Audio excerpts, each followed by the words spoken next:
Welcome, my name is Craig Otto. This is Statistics for SPC, Operational Excellence, and this is the last class for this course, and it is on regression. Regression, once you kind of get it figured out, it's pretty straightforward and kind of easy, but the biggest thing is understanding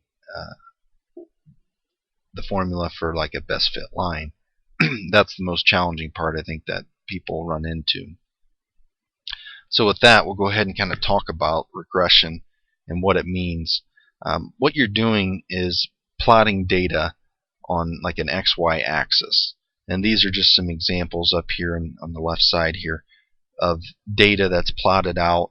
And in regression, what we're trying to see is there correlation between the two different variables, whatever the variables may be. Sometimes the x-axis is over time, and the y-axis is whatever variable you're measuring. It just kind of depends on what you're looking at. But in general, if you have data plotted out here, you can see here there's it has somewhat of a correlation, meaning that it generally, the as x goes along, y generally follows an upward trend, whereas something like the chart next to it, which has high positive correlation, means that it's much more tighter, compared to this one. It follows more of a linear mode, even more of one than the one to the left here. And then you see over here, this is example, there's just absolutely no correlation in the data whatsoever. It's just all over the map, peppered in. So in that case, you would say there's no correlation. And then here you see there's a pretty tight line, so there's high correlation, and they say it's negative. And you'll notice all along here you might see negative and positive, and what that has to do is it was mainly with the slope of the line. But I'll get into the slope here shortly. But in general, if the data looking from left to right as x, which is your x-axis, as x goes to the right, if your y tends to increase over time or go up, that's known as positive. That means your slope is positive. And if as time goes on, x-axis goes to the right, if your data goes down, that means it's negative correlation. Okay? And to help us interpret the relationships between the x and the y, there's an r value. Okay? And what r is a value between -1 and 1. If the data is sloping downward, as it was in this example here, you will have a negative r value. And an r value of 0 would basically mean that you have a horizontal line. Okay, and then as the line starts to tilt upward, as you see in this one, that would be a positive slope, or a positive r value. Okay, and the closer the r value is to 1 and -1, the tighter the data falls. So basically, if you have an r of -1 or an r of +1, that is a perfect fit of the line. Okay, in other words, the data doesn't vary from the line, it follows a line. Whereas an r value of 0 would be like this example of no correlation. It just doesn't fit whatsoever. Okay, and basically we use an r value to help us determine slope and to help us determine how well it fits. But probably the best thing that helps us tell whether the line fits or not is the r squared. So basically, when you take the r value times itself, that's how you get r squared, and that gives you a value. Okay, so like a -1 times -1 ends up to be a +1, or a perfect fit. Same thing for a +1. R squared 1 times 1 is 1. So in both cases, whether it's negative correlation or positive correlation, you can see how the r squared value tells you, where it's best fit or not, or perfect fit. Most cases, like an R squared even of 0.8, that's still a strong fit. Whereas like an R squared of 0.3, that's a poor fit. And a 0 R squared would be obviously no fit whatsoever. Okay, and just to keep building on this, I want to kind of get into what makes this up. With regression, you have a formula, y equals mx plus b. That's the formula of the line that fits in these points. Okay, and I've been mentioning slope and different things. I want to talk about this. So for example, let's say the point that we're dealing with is right here. We want to know what the value of this line is right at that point. And to get that, we need to know what the y-axis value is and the x-axis value. Okay, so you can see on my chart here, my y-axis value is the red star. You just follow that over to the right. And my x-axis value is my white star. So that's how you know how far to go over, right? It's where those two stars kind of intersect. If you draw a line from here to them, that's where they intersect. Okay, and what I'm trying to do is find out what is that value. And the way that you do that is you got to know the parts of the formula. So if you know x and y, you can, or if you know x and you want to know what y is, you need to know your slope and your b value, which your b value is where y equals 0. So your b value is like down here. Now sometimes, like if your line was horizontal, your b value would be right here. It's wherever your line crosses this y-axis is what the b value is. Okay. Okay. Let's see. Now, next thing I want to talk about is slope. I mentioned before a negative slope would mean that it's going from left to right. It would have a sort of a downward trend as x went to the right. In this case, you would see that it's a positive.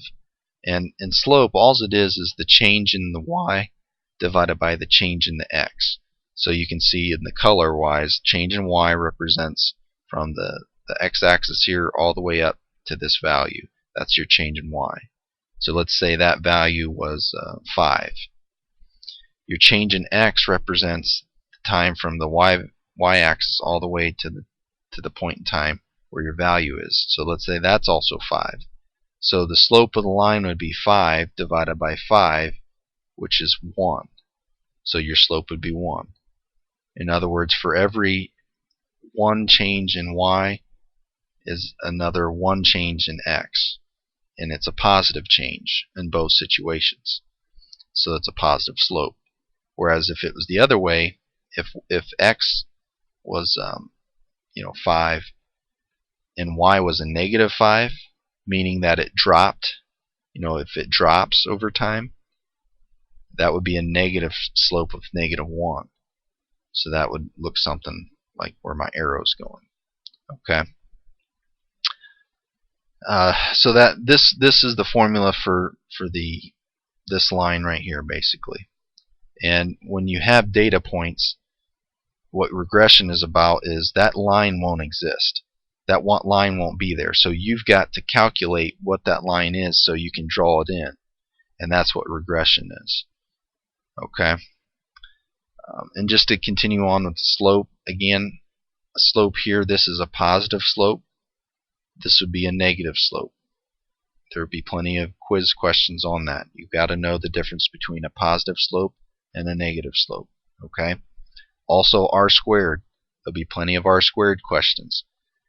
This data might have like an r squared of 0.7, which isn't bad. It's a a fairly good fit, but an even better fit would be like an r squared of 0.9. And again, the best fit that you can have is 1. You can never have an r squared greater than 1. This example right here of no correlation might be an r squared of 0.1. And absolutely no correlation would be 0. You can't get less than 0 correlation. So it's a number between, r squared is a number between 0 and 1. Whereas an r value is a number between negative 1 and 1. Okay? Again, even if it has a negative slope, and a negative R value, the R squared could still be the same. You can see these two different charts here, they have pretty much the same fit, but one has negative slope and the other has positive. So 0.9 up here for the positive, 0.9 even here for the negative.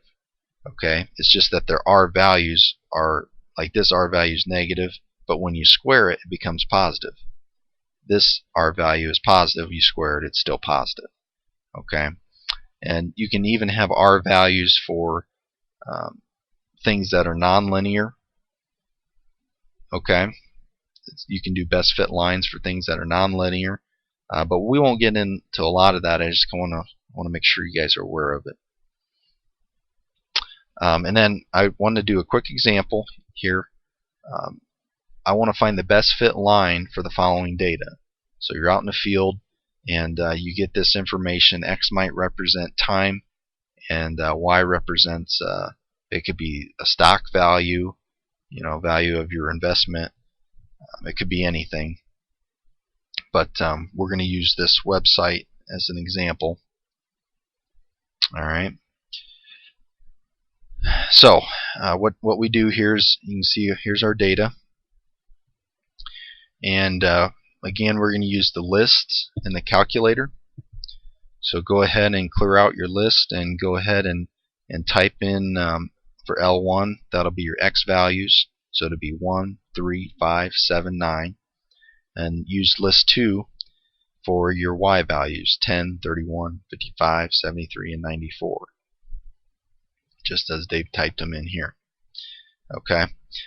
Now what we're going to do is we're going to go to stat, and in the last few weeks we've been using tests so much with hypothesis testing. Now we're going to go and use calculate instead, something different. Okay. What we'll do is go to calc, and then under number 4, linear regression, that will, you hit enter there, and what it'll do is it'll calculate for that line the best fit line. It'll give you that y equals mx plus b format. Okay, where a and it gives you that a and b there, so that you can fill in that best fit line. Now, if your calculator may or may not display an R and R squared, you want it to display that. So as it notes here, you'll have to go into the catalog. If it's only displaying this screen, you want to make sure that it displays this screen. And to do that, you got to make sure your diagnostics are turned on, and these are the directions on how to do that. So just make sure those are on, and you can see here the R value 0.999. That is a very good correlation. Your R squared is very close to 1, so it's almost perfect.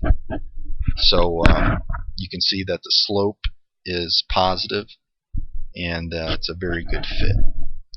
So that being said, that's an example of regression, and that's all the further we're going to go with that. So if appreciate the good class. Hopefully you've been able to be patient and work through it, and learn something about statistics. And this is a good class for the groundwork of future classes to come, especially with advanced tools of operational excellence. So I look forward to having you in those courses. And even if you had a tough time this first go around, don't be afraid of the advanced tools course, because as you see this more and more, it becomes, you get better and better at it, even if it was a struggle the first time through. So with that, thank you very much for joining and participating in this course, and I look forward to working with you in the future.